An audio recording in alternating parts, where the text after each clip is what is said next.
Good evening. Welcome to California Today. I'm Liang Zhang. Here's a preview of some of today's stories. Groups have gathered in Southern California to plan a starting location for the convoy to Washington, D.C. They're calling to end the Emergency Powers Act and the COVID-related mandates. Law enforcement has faced increased public scrutiny ever since the Defund the Police movement started. The sheriff of Los Angeles County explains what has resulted from the movement. Penguin couples at the California Academy of Sciences received a special Valentine's Day gift for their nest-building necessities. Biologists say the annual activity is a part of the Academy's breeding program to increase the endangered birds population. Texas sued Facebook's parent company Meta today over allegations Facebook illegally collected the facial recognition data of tens of millions of state residents for a decade. The lawsuit argues Facebook's old photo tagging feature failed to get people's informed consent before gathering their data. The lawsuit argues Facebook's old photo tagging feature failed to get people's informed consent before gathering their data.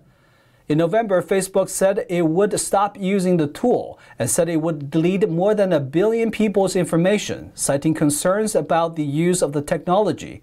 But Texas says by that point, the company has already violated the state's privacy laws billions of times. Facebook responded, telling us the claims are, quote, without merit, and that it will defend itself vigorously. To mask or not to mask? That is the question. California is lifting its indoor mask mandate tomorrow, citing a decrease in COVID-19 cases. But students and teachers will have to wait a bit longer for an update on the masking policies for schools.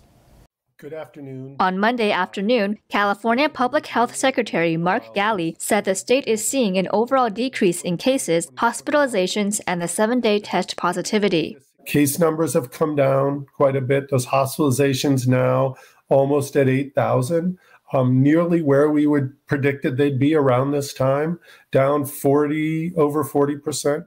The state's indoor masking policy ends on Tuesday. However, there will be no changes to the school masking policies, which will be reconsidered at the end of the month. We will today not make a change. There'll be no change in the masking requirement, but on February 28th, full 2 weeks from now, we will reassess the data. In a Twitter post, Reopen California Schools said their announcement is just a presentation on everything we already knew. California students have staged no-mask protests, refused to wear masks in classrooms, and often being sent out as a result. The protests come after Governor Gavin Newsom was photographed at a previous NFL championship game without a mask, now often called Maskgate. In an interview with Fox News, Larry Elder commented on the changing masking policies. The whole thing is a joke. They were also handing out N95 masks to everybody who's entering the stadium, and they weren't putting them on. Elder's comments referred to the people who attended the Super Bowl without their masks, after Los Angeles County required masks to stay on during the game. Los Angeles County is keeping its mask mandate despite the statewide mask mandate ending tomorrow. The FBI is asking for your help. In return, you could get paid thousands of dollars. An armed and dangerous bank robber is on the run in the Northeast, and law enforcement is looking for information that could lead to his arrest. This is the man the FBI is looking for. They call him the Route 91 Bandit. He's robbed at least 11 banks in New England over the past 5 months. All of the banks were along U.S. Route 91, hence the nickname. He has tried to get to the vault, and he has interacted significantly with the employees of the bank, so we just want to stop this before something bad could happen. The FBI is offering a reward of up to $10,000 for information leading to identification, arrest, and conviction. He's about 5'6" to 5'8", medium build, with blue eyes and light-colored hair, typically wearing a hoodie or hat and white sneakers. He may be driving his newer model Nissan sedan. Route 91 stretches from New Haven, Connecticut to the U.S.-Canada border. A San Diego man was sentenced to 25 years in prison for selling pills laced with the fentanyl. The pills he sold led to a fatal overdose in the victim. A federal jury convicted Javaris Lamone Springfield, 32, on account of fentanyl distribution that resulted in a death. The sentencing came after he sold counterfeit pills to 26-year-old Brendan James Gallagher on February 5, 2019. Prosecutors say that Gallagher texted Springfield that day seeking to buy OxyContin. 2 counterfeit OxyContin pills laced with fentanyl were discovered in Gallagher's room. According to the U.S. Attorney's Office, an autopsy report found a fatal concentration of fentanyl in Gallagher's blood.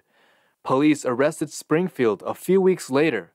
The prosecution said agents found pills in his car that also tested positive for fentanyl.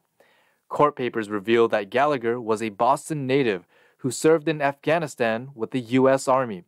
He developed a substance abuse problem following his deployment. Prosecutors wrote that he moved to San Diego in 2018 to try to distance himself from drugs, but could not escape it. The defense wrote that there was no evidence that Springfield either knew the pills contained fentanyl or that he lied to Gallagher about the pills being fentanyl-free. On Sunday, an organization echoing the Canadian truckers announced a plan for their route from California to Washington, D.C. Their route is beginning in Southern California. In a live-streamed message on Facebook, the People's Convoy announced they are in Los Angeles and are scouting a place to start a convoy to end the Emergency Powers Act. The goal is to lift all mandates related to the CCP virus, also known as COVID-19.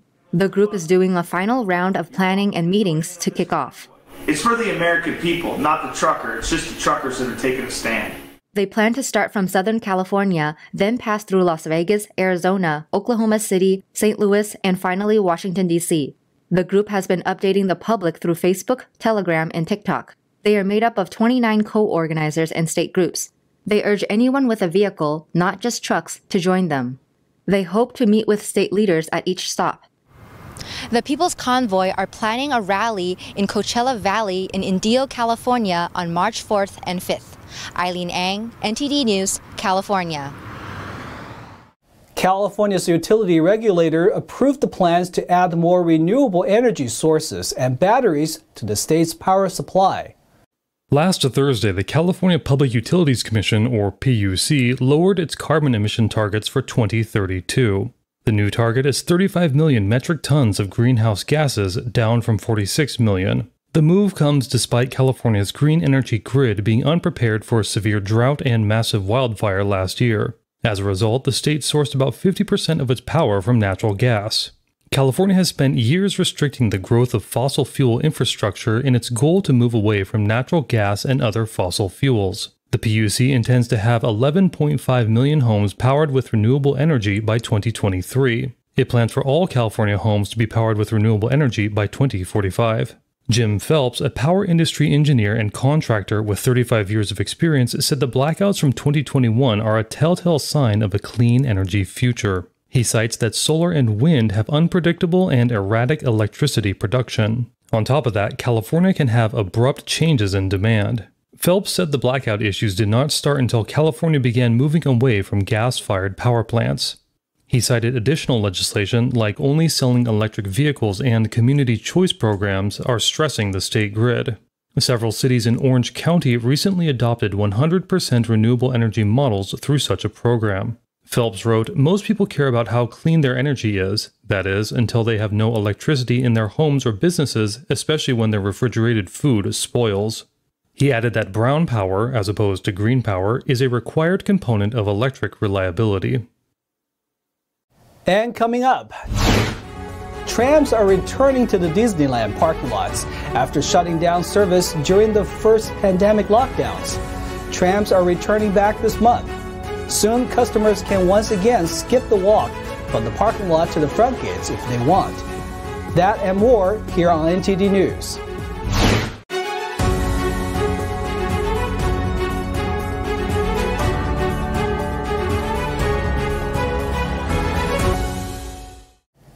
The Defund the Police campaign started about 2 years ago, and with an increase in crime, law enforcement has been in the spotlight. The Sheriff of Los Angeles County, the largest sheriff's department in the country, explained the impact of defunding the police. In an interview with Epic TV's California Insider earlier this month, the sheriff of Los Angeles County, Alex Villanueva, said the defunding the police initiatives heavily impacted his department. The LA County Board of Supervisors said they did not defund the sheriff's department. Then they followed up by taking 1,281 positions away, budgeted positions, and what happened? Skyrocketing homicide rate. 94% increase in 2 years. Over the past year, thieves looted retail stores and luxury goods in organized crime. The number of smash and grabs devastated communities and businesses. Villanueva said with a shortage of department staff, such as a 25% decrease in detectives, his employees had to carry the workload of other roles to fill in. That means the bad guys are longer out there on the street, committing more crimes, victimizing more people. And it takes that much longer to finally get a hold of them. And we do catch them, put them in jail. Now we're troubled with lack of personnel to keep everyone in jail.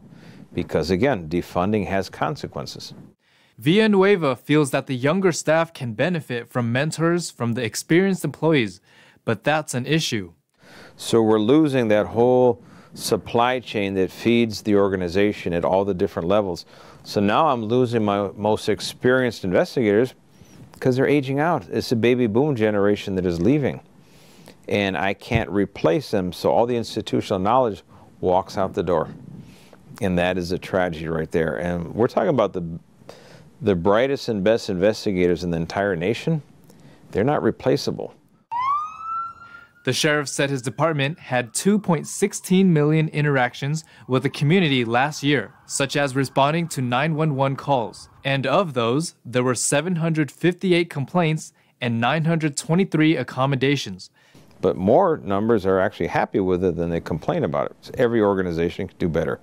That's why we track complaints and commendations, to figure out, is there something we need to do different? Does someone need additional training, or did they do something that we have to pull them out of the field and hold them accountable because they did something stupid?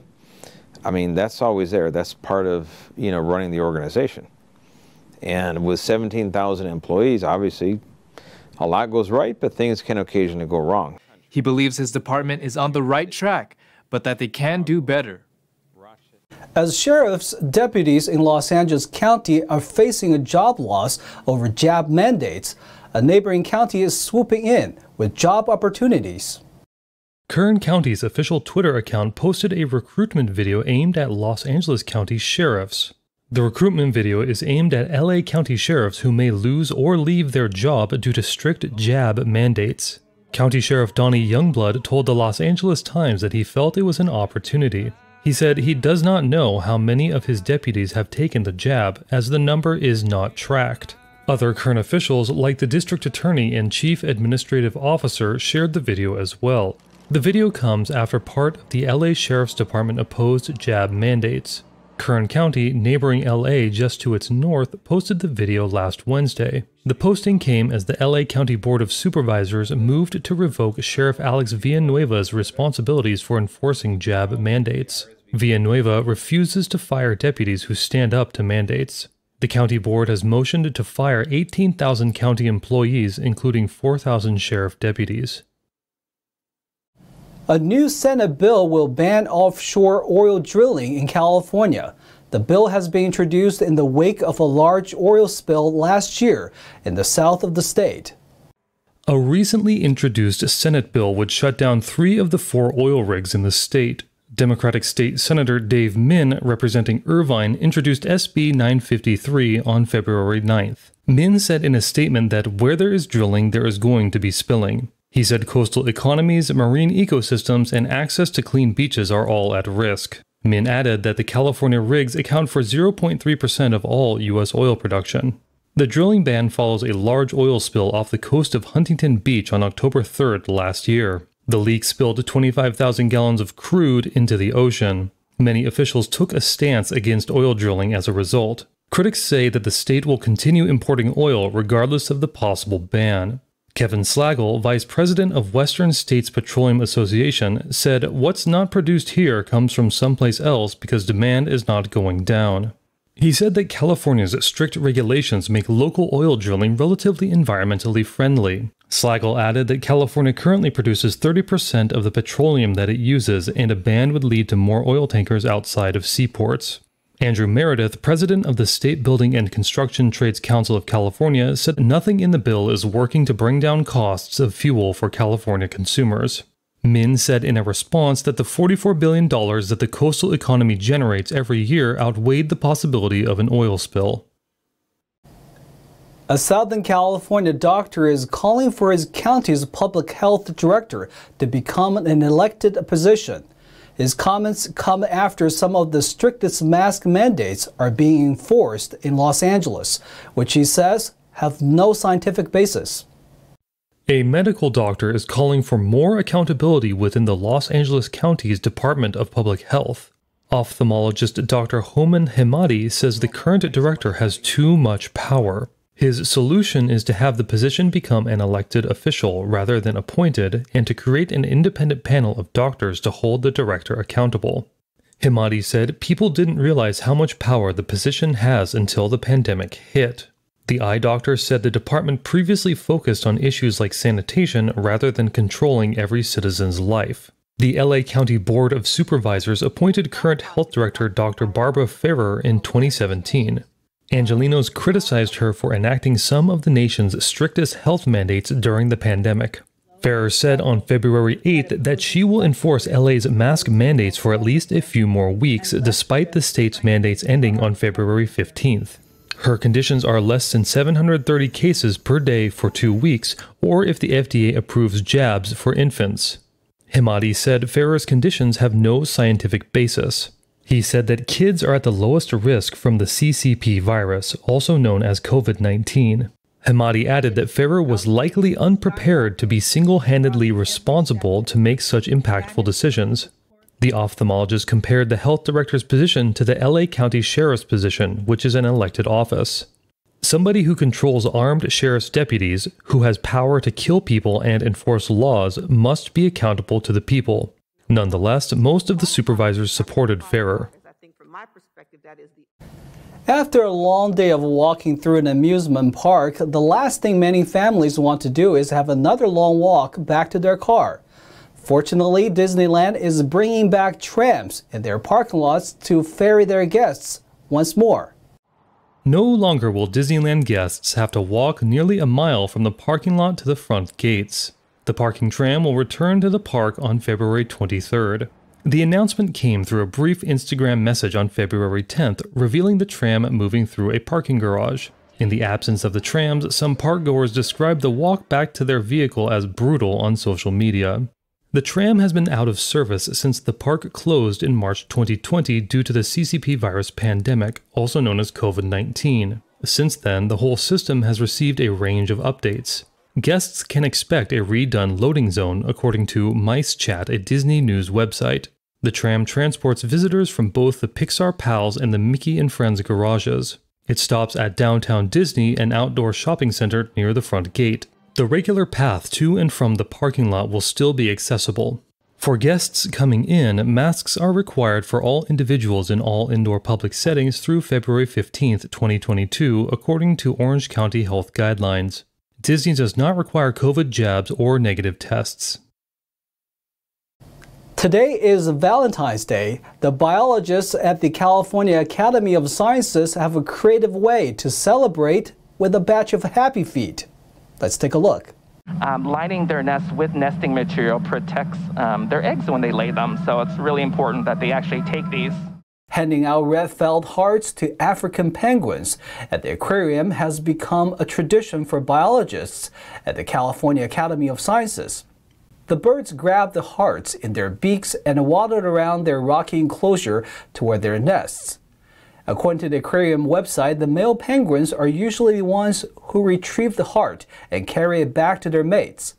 The penguins use the felt for material in their nests, which helps reinforce the couple's bonds. African penguins are endangered in the wild. Handing out red felt hearts is part of the Academy's captive breeding program to help increase their population. Now for a sports update from NTD's Thomas Christian.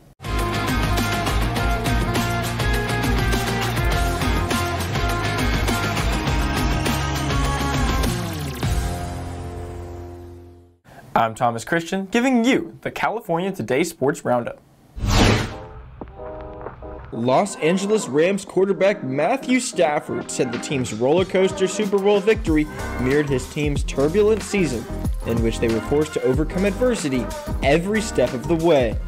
The Rams entered the playoffs as the 4th seed after losing at home in the final game of the regular season and survived close calls in the playoffs against San Francisco and Tampa Bay before needing a late drive to beat Cincinnati on Sunday. The Rams got off to a hot start, but momentum shifted after wide receiver Odell Beckham Jr. left the game in the second quarter with a knee injury. The Rams fell behind by 7 points in the third quarter, but rallied as Stafford led a 15-play, 72-yard drive that ended with a 1-yard touchdown pass to Cooper Kupp with less than 2 minutes remaining in a 2023 victory. Stafford admitted he could not watch the Bengals' final drive, in which quarterback Joe Burrow had the chance to put the team in field goal range and send it to overtime or win outright with a touchdown. Rams defensive lineman Aaron Donald forced Burrow into throwing an incompletion on 4th down to end the game. His first Super Bowl victory is sweet relief for the 34-year-old Stafford, who never won a playoff game in his first 12 seasons in the NFL, all spent in Detroit, and shouldered the pressure of joining a Rams team desperate for a Super Bowl title last offseason. Celebrating fans set off fireworks on downtown Los Angeles after the thrilling comeback of a Rams victory. Video from social media, first responders arriving on the scene shortly after the fireworks went off on Hope Street near a couple high-rise buildings. Eyewitness videos showed people setting off fireworks surrounded by cars in Los Angeles on Sunday during the celebration. Crowds gathered in the street, with one person standing on top of a vehicle posing with a road sign reading Detour. Police and riot gear were filmed at the scene from inside a vehicle. Footage uploaded on social media shows people getting into a shop and later running away on streets, while others are standing on top of buses filming the surroundings with their mobile phones. The Rams secured their franchise's first championship since returning to the West Coast 6 years ago. With the victory, the Rams joined last year's Tampa Bay Buccaneers as the only 2 teams to win a Super Bowl on their home field. From everyone at California Today, congratulations, Rams fans. As always, I'm Thomas Christian, and thanks for tuning in. And that's all we have for you tonight. We'd love to have you back on California Today every weekday at 8:30 p.m.